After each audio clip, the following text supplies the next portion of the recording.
Today I am reviewing these really cool Western style cowboy boots. You got your flat toe here, bonded right here. See all the stitching, the glue, everything looks nice.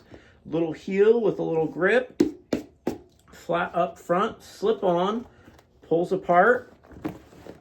You got your stitch design right in there. And you can see the different coloring. Looks like it's distressed, so it looks like you've actually worn these and done work with them, and you can just, you know, take them to the rodeo that one time a year. Everything is just how you want.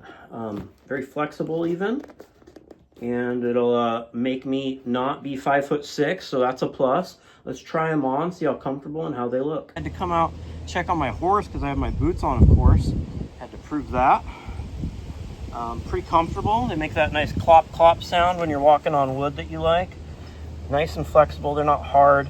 They're already broken in. You can just wear them right to that one event you're going to wear them at. Just fine. Easy to slip on and off, which is nice as well. You can kick stuff around just how you want. You can go out and check on your horse, live that lifestyle, and I hope this video helps with your buying decision.